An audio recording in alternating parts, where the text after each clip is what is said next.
अस्सलाम वालेकुम एवरीवन, मेरा नाम शुमाइज़ा इकबाल है और मैं एक क्लिनिकल साइकोलॉजिस्ट हूँ। आज की वीडियो में हम डिप्रेशन के बारे में बात करेंगे कि डिप्रेशन क्या है, इसकी क्या क्या अलामात होती हैं, इसकी वजूहत क्या होती हैं और इसको हम ट्रीटमेंट कैसे कर सकते हैं। तो सबसे पहले हम ये देखते हैं कि डिप्रेशन है क्या, इसकी अलामात क्या क्या हो सकती हैं। तो डिप्रेशन की दो तरह की अलामात हो सकती हैं। एक वो जो हम जिस्मानी तौर पर महसूस करते हैं और दूसरा वो जो हमें जहनी तौर पर महसूस होता है। जिस्मानी सिम्टम्स में यानी कि फ़िज़िकल सिम्टम्स में हमें थकावट बहुत ज़्यादा महसूस हो, जिस्म में दर्द बहुत ज़्यादा रह रहा हो, भूख या तो बहुत ज़्यादा लगती हो या बहुत कम। बहुत से लोग ये कहेंगे कि जिस्म में दर्द तो हमारे भी रहता है। ये इस तरह का दर्द होगा कि जैसे आपको फ़ील होगा कि मुझे टेम्परेचर है लेकिन वो टेम्परेचर नहीं निकलता। जब आप उसको चेक करते हैं, डॉक्टर के पास जाते हैं, तो उसकी कोई वजह नहीं निकलती है। अब साइकोलॉजिकल सिम्टम्स में कौन कौन से सिम्टम्स आते हैं? तकरीबन 5 तरह के सिम्टम्स हैं जो कि हम साइकोलॉजिकल सिम्टम्स में लेते हैं, जिसमें सबसे नुमाया सिम्टम वो है आपके मूड की तब्दीली, यानी कि आपके वाजिया आपके मूड में फ़र्क नज़र आएगा या उसमें आपको बहुत ज़्यादा उदासी रहने लगेगी और बिला वजह की उदासी होगी। आपको ये चीज़ मालूम नहीं होगी कि मैं क्यों उदास हूँ। सुबह उठेंगे तो आपको उदासी महसूस हो रही होगी, रात को सोएंगे तो आपको उदासी महसूस होगी बिला वजह। ना आपका हंसने को दिल चाहेगा, ना आपको कोई काम करने को दिल चाहेगा, आपकी रोज़मर्रा की रूटीन डिस्टर्ब होने लग जाएगी। इस तरह की आपको उदासी और बेचैनी महसूस हो रही होगी। बेचैनी के साथ साथ गुस्से की कैफियत बहुत ज़्यादा आती है। अब गुस्से की कैफियत में एक तो गुस्सा आता है और गुस्से का इजहार करते हैं, और गुस्से के इजहार में भी हर एक की फ्रीक्वेंसी चेंज होती है। मतलब कि किसी को बहुत ज़्यादा गुस्सा आता है और कभी किसी को बहुत कम गुस्सा आता है। अब इसके गुस्सा आने में मसला ये होता है कि गुस्सा तो आ रहा है और आप उसका इजहार भी कर रहे हैं, लेकिन इसके इजहार के बाद उनको ये नहीं होगा कि हाँ मैंने गुस्सा कर दिया, उस पर्सन को मैंने जवाब दे दिया तो मेरा दिल या मुझे सुकून आ गया। इसमें सुकून नहीं आता, बल्कि इसमें गिल्ट की फीलिंग आने लग जाती है कि मैंने गुस्सा क्यों किया, मुझे ऐसा नहीं करना चाहिए था, मैंने गलत किया, ये वाली फीलिंग्स आने लग जाती हैं। सेकंड जो इसका है वो है अपने पसंदीदा कामों को इंजॉय ना करना। जैसा कि पेंटिंग करने का बहुत शौक़ है या कुकिंग करने का बहुत शौक़ है, वो अपने पसंदीदा कामों को वो इंजॉय नहीं कर रहा, उसको उसमें कोई चार्म नज़र नहीं आता। थर्ड जो सिम्टम है वो नींद डिस्टर्ब होती है, या तो बहुत ज़्यादा नींद आती है या बहुत कम। अगर बहुत कम नींद में या तो नींद नहीं आएगी, या रात में सो रहे हैं तो बार बार उठ रहे हैं। बहुत ज़्यादा नींद आ रही है तो 12 से 14 घंटे सोए हुए हैं, लेकिन उठने के बाद दोनों तरह की नींद में मसला यहाँ आता है कि अगर वो सो जाते हैं, उनको उठने के बाद भी ये ऐसा महसूस होता है कि हम सोए तो हुए थे लेकिन हमारा जहन चल रहा था, मतलब मुसलसल हमारा जहन वर्क कर रहा था, हमें अभी भी थकावट महसूस हो रही है। बेशक वो बहुत ज़्यादा सोने वाला मरीज़ है या बेशक वो वाला मरीज़ है जिसको नींद नहीं आ रही है, दोनों के साथ ये सेम कंडीशन होती है। फोर्थ जो है वो आपकी होती है नेगेटिव थिंकिंग, मतलब कि बहुत ज़्यादा मनफी ख्यालात ने आपको घिरा हुआ होता है। मनफी ख्यालात किस तरह के होंगे कि आपको किसी भी चीज़ में उम्मीद नज़र नहीं आ रही होगी, खुद को कमतर समझेंगे, दूसरों की तकलीफ़ अगर दूसरों को कोई भी हो रही है तो उसको खुद को ज़िम्मेदार समझेंगे। हर काम में उनको नेगेटिविटी बहुत ज़्यादा नज़र आना शुरू हो जाती है, नेगेटिव थिंकिंग बहुत ज़्यादा हो जाती है। जैसा कि अब अगर मैं यहाँ एग्जांपल दूँ कि आप काम पर गए हैं, सारा दिन आपके साथ बहुत अच्छा होता जा रहा है, लेकिन एक काम जो है वो आपके साथ बुरा हो गया, तो आप क्या कहेंगे, मेरा तो सारा दिन ही बुरा गुजरता है, या मैं जो हूँ मेरे से तो काम कोई हो ही नहीं सकता अच्छा, हालांकि सिर्फ दिन के 10 कामों में से एक बुरा हुआ होगा। तो आप एक छोटे से काम को जर्नलाइज कर लेंगे कि हाँ मेरे साथ तो होता ही ऐसे है। सेकंड मैं इसकी एग्जांपल ऐसे दूंगी कि अगर कोई स्टूडेंट है, उसके इम्तहान हुए हैं तो उसके एक में कम नंबर आए हैं, बाकी सब में वो टॉप अप रहा है, तो उस एक में वो एक कम नंबर को अपने सर पर हावी रखेगा कि हाँ मेरे ही कम नंबर क्यों आते हैं, मैं तो हूँ ही ऐसा, मैं तो पढ़ने के बावजूद मुझे नंबर नहीं आते। इस तरह का मतलब कि एक चीज़ को ही वो जर्नलाइज करने लग जाए जी। ये जो नेगेटिव थिंकिंग होती है ना, वो उनकी सुसाइडल थॉट्स की तरफ उनको आहिस्ता आहिस्ता ले जाती हैं जी, क्योंकि वो खुद से इतना कमतर महसूस होना शुरू कर देते हैं, खुद को बहुत कमतर महसूस करना शुरू कर देते हैं, जिसकी वजह से उनको ऐसा फील होने लग जाता है कि हमें जो है वो मर ही जाना चाहिए। इनके जुमले इस तरह के आपको नज़र आना शुरू हो जाएंगे कि हाँ मेरे से तो कोई काम ठीक से नहीं होता, मुझे तो मेरी ज़िंदगी का क्या फ़ायदा, मुझे तो ऐसे मर ही जाना चाहिए। तो जब सुसाइडल थॉट्स आती हैं ना, उसकी 3 स्टेजेस होती हैं। नंबर 1 कि डेथ की विश हो रही है, आपको एक तमन्ना है कि हाँ मुझे तो मर ही जाना चाहिए। अगर कोई पेशेंट इस तरह का जुमला बोल रहा है कि मुझे तो मर ही जाना चाहिए, इसका मतलब है वो फर्स्ट स्टेज पर अभी मौजूद है और उसको एक विश है कि मैं तो हूँ ही बुरा, तो इस वजह से मुझे मर ही जाना चाहिए। सेकंड है सुसाइड की आइडियलाइजेशन शुरू हो जाती है, मतलब कि वो काम करना शुरू हो जाता है कि हाँ अब मुझे जो है वो सुसाइड की तरफ जाना चाहिए, तो मैं ये फ़लाँ काम कर लूँ या डेथ नोट लिख कर रख दूँ या इस तरह के काम करना शुरू कर दूँ। तो ये चीज़ों का आपको बहुत ज़्यादा ध्यान रखना चाहिए, क्योंकि डिप्रेशन एक कॉमन ऐसा मर्ज़ है जिसमें सुसाइडल आइडियलेशन होती हैं और हो सकती हैं, इसका आपको बहुत ज़्यादा ध्यान रखना होता है। और थर्ड इसकी स्टेज आती है कि वो एक्ट अपॉन कर लेते हैं, मतलब कि उस पर अमल कर लेते हैं जो वो जहन में सोच रहे होते हैं। अब आते हैं कि डिप्रेशन की क्या क्या वजूहात हो सकती हैं, डिप्रेशन क्यों होता है। उसकी 3 वजूहात होती हैं। एक तो आपके बायोलॉजिकल फैक्टर्स होते हैं, मतलब कि आपके जिस्मानी कोई ऐसी प्रॉब्लम होगी जिसकी वजह से हो रहा है। एक साइकोलॉजिकल फैक्टर्स होते हैं और एक सोशल फैक्टर्स होते हैं। बायोलॉजिकल फैक्टर्स देखते हैं जिसमें हमारी जेनेटिक्स आ जाती हैं। कहते हैं ना कि वो उसके फादर को था ना, तो इस वजह से उसको भी डिप्रेशन है, उसके ख़ानदान में मौजूद था इस वजह से उसको डिप्रेशन है। मतलब कि आपके जीन्स, आपके कोई दिमाग में ऐसा केमिकल मौजूद था जिसकी वजह से आपको डिप्रेशन के चांसेस ज़्यादा थे और आपको डिप्रेशन हो गया। सेकंड जो कॉज़ है वो साइकोलॉजिकल कॉज़ है। साइकोलॉजिकल कॉज़ में आपकी पर्सनैलिटी ऐसी हो सकती है, पर्सनैलिटी का फैक्टर हो सकता है। बहुत से लोग ऐसे होते हैं कि उनको पर्सनैलिटी में ऐसे उज़्व मौजूद होते हैं, जुज़ मौजूद होते हैं जिसकी वजह से वो डिप्रेशन की तरफ जा सकते हैं।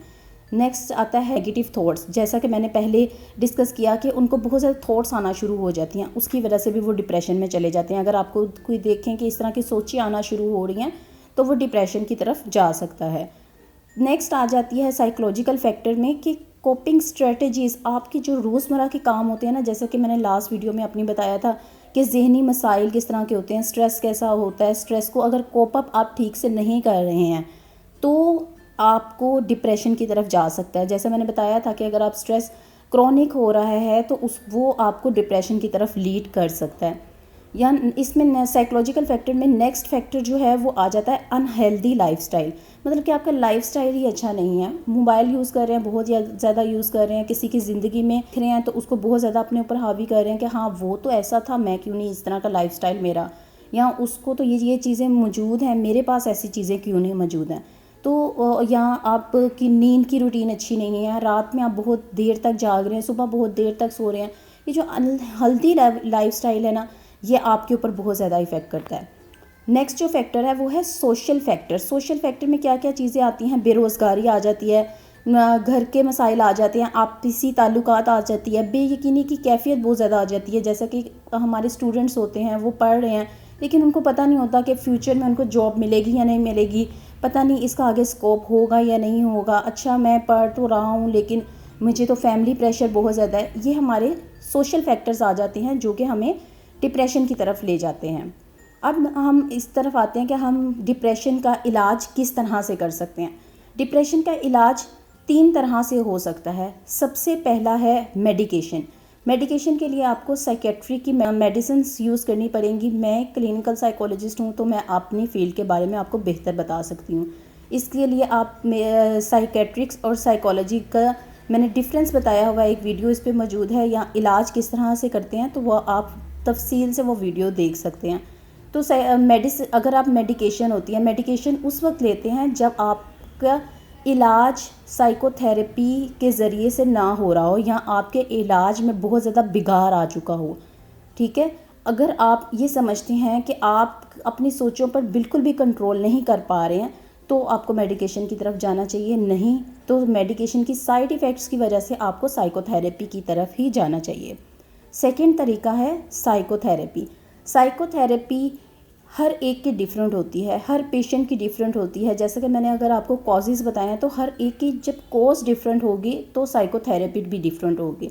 तो इसमें जो सबसे ज़्यादा अहम होती है ना, उसको हम कहते हैं CBT के ज़रिए डिप्रेशन का इलाज। अब CBT क्या है? CBT जैसा कि नाम से वाजिया है कि कॉग्निटिव बिहेवियर थेरेपी, मतलब कि आपकी सोचों को और बिहेवियर को मद्देनज़र रख के उसको ट्रीट किया जाएगा। यहाँ CBT की थेरेपी करते हुए हम एक जुमला बहुत ज़्यादा बोलते हैं, you feel the way you think. मतलब कि आप वो चीज़ें महसूस करते हैं जो कि आप सोच रहे होते हैं। आप दूसरों के बारे में वो चीज़ें परसीव करेंगे जो आपके नज़र में होंगी। हम दूसरों के बारे में वो सोचेंगे जो हमारे जहन में पहले से बैठी हुई होंगी या जो चीज़ें हम सोचने में लगे होंगे। नफ्सियात के मुताबिक 10% हमारी इन्वायरमेंट हमारी सोचों पर असरअंदाज हो रही होती है। तो 90% रोल हमारी सोचों का होता है, उसमें बिगाड़ लेकर आए या ना आए। हम एक काम हुआ है उसके मुताबिक हम क्या सोचते हैं, क्या करते हैं, वो हमारी सोचों पर मुनहसर करता है कि हमारी सोच किस तरह की है, पॉजिटिव है या नेगेटिव। अगर तो नेगेटिव सोच होगी तो हम पॉजिटिविटी में से भी नेगेटिविटी निकाल लेंगे, अगर हमारी पॉजिटिव सोच होगी तो हम नेगेटिविटी में से भी पॉजिटिविटी निकाल लेंगे। तो इसमें बहुत ज़्यादा मेरी पेज पे पोस्ट भी मौजूद हैं, आप वो भी रीड आउट कर सकते हैं। जैसा कि इस CBT में जो सबसे ज़्यादा अहम होता है वो है अपनी सोचों को पॉजिटिव सोचों में तब्दील करने की मशक, जिसमें हम ये करते हैं कि आप अपनी नेगेटिव सोचें लिखें। जो नेगेटिव सोचें आप लिखेंगे उसके आगे से प्रोस एंड कॉन्स देखें कि आपको ये नेगेटिव सोचने का क्या फ़ायदा है, क्या नुकसानात हैं। जब आप ये देख लेंगे कि आपको इस नेगेटिव सोचने के फ़ायदे ज़्यादा हैं या नुकसानात, तो आपको ये पता लग जाएगा कि आपने इसके मुतबादिल सोचनी है या नहीं सोचनी। नेक्स्ट हम काम जो उस पर करते हैं वो ये है कि हम इसको चेंज कैसे करेंगे। तो उसके लिए आपने सबसे पहले जो आपने सोचें लिखी हुई होंगी, नेगेटिव सोचों के अल्टरनेटिव पॉजिटिव सोचें देखनी है। जैसा कि मैंने अभी आपको एग्जांपल दी थी कि मैं एक स्टूडेंट है, उसके इम्तहान में एक में नंबर कम आए हैं, तो उसको नेगेटिव ये सोच आ रही है कि मैं तो हमेशा ही फेल हो जाता हूँ या मैं तो हमेशा ही कम नंबर लेकर आता हूँ। तो इसके बदले में आप अगर पॉजिटिव सोच देखें तो हम उसको इस तरह से तब्दील करेंगे कि 10 में से 9 मज़मून में तो मेरे पॉजिटिव स्कोर्स आए हैं, अगर मैं इसमें भी थोड़ी सी मेहनत कर लूँ तो उसके मेरे पॉजिटिव स्कोर्स आएंगे। ये जिस तरह से हमने अपने नेगेटिव एक सोच को पॉजिटिव सोच में तब्दील किया है, बिल्कुल इसी तरह से अगर आपकी 10 तरह की सोचें हैं आप उनको लिखें और उसके मुतबादिल पॉजिटिव सोच लिखें। और जब भी आपके जहन में वो नेगेटिव सोच आए उसको आप पॉजिटिव सोच के साथ चेंज करें। मतलब कि अभी अगर मैं बैठी हुई हूँ और मेरे जहन में ये नेगेटिव सोच आई है तो फ़ौरन से मैंने क्या करना है कि अपने आप को रिमाइंड दिलवाना है कि इसके बदले में मैंने ये चीज़ सोचनी है। अपने वो जुमले आप दोहराना शुरू कर दें। इसको जो है हम ये कहते हैं कि हमने अपनी नेगेटिव सोचों को पॉजिटिव सोचों में तब्दील कर दिया। पॉजिटिव थिंकिंग के बारे में आप वो भी कंप्लीट वीडियो देख सकते हैं जिसमें मैंने डिटेल से आप बताया हुआ है कि आपकी नेगेटिव सोच किस तरह से वर्क करती है और पॉजिटिव सोच किस तरह से वर्क कर रही होती है। नेक्स्ट जो इसमें तरीक़ेकार होता है डिप्रेशन के लिए वो है अपना लाइफस्टाइल चेंज करें। लाइफस्टाइल किस तरह से चेंज करें कि जैसे आप एक्सरसाइज करना शुरू करें। हमारे लाइफस्टाइल में हमारी एक्सरसाइज बिल्कुल शामिल नहीं होती। आधे से 1 घंटा अपने लिए ज़रूर निकालें कि आप अपने लिए एक्सरसाइज करें, आप अपनी जॉगिंग करें, रनिंग करें, कार्डियो करें घर के अंदर। अब ख़वातीन यहाँ कहती हैं कि मैं तो बाहर नहीं जा सकती, मैं किस तरह से एक्सरसाइज करूँ। तो आपको इंटरनेट पे बहुत सी फैसिलिटीज़ मौजूद हैं, कोई भी आप एक्सरसाइज निकालें और उसको एज इट इज़ उसके साथ करें और वो 1 घंटा आप कोशिश करें कि उस एक्सरसाइज को डेली बेसिस पे करें और अपनी रूटीन का हिस्सा बना लें। नेक्स्ट आप अपनी नींद का ध्यान रखें। नींद पर भी मेरी कंप्लीट वीडियो मौजूद है, आप उसको देख सकते हैं कि बेटर स्लीप के लिए आपने कौन कौन सी हैबिट्स इस्तेमाल करनी है, आपने कौन कौन सी ऐसी गुड हैबिट्स हैं जिससे आपकी नींद बेहतर हो सकती है। नेक्स्ट आ जाता है आपने मेडिटेशन करनी है। मेडिटेशन में क्या होता है कि आप प्रेजेंट में रहना सीखते हैं। डिप्रेशन एक ऐसी बीमारी है जिसमें आपको माजी की यादें तंग आ रही होती हैं, माजी के बारे में बहुत मनफी ख्यालात आ रहे होते हैं। जैसा कि मैंने अभी बताया कि सारा दिन बुरा गुजरा और रात को एक अच्छा काम नहीं हुआ तो अगला सारा दिन इस वजह से इस सोच में बुरा गुजार देना कि मेरा कल एक अच्छा काम नहीं हुआ था, इसमें आपको माजी तंग कर रहा होता है। तो मेडिटेशन करने से क्या होता है, अगर आप मेडिटेशन के हैबिचुअल हो जाएंगे तो आप प्रेजेंट में कंसंट्रेट करना सीख जाएंगे, आप उसमें रहना शुरू कर देंगे। तो ये 3 से 4 चीज़ें थी जो कि आप हेल्दी लाइफस्टाइल में अडॉप्ट कर सकते हैं। उम्मीद है आज की वीडियो आपको अच्छी लगी होगी। वीडियो अच्छी लगी है तो इसको लाइक और शेयर ज़रूर करें और चैनल को सब्सक्राइब करना ना भूलिएगा। इसके साथ ही मुझे इजाज़त दें। अपना बहुत सा ख्याल रखें। Take care. अल्लाह हाफिज़।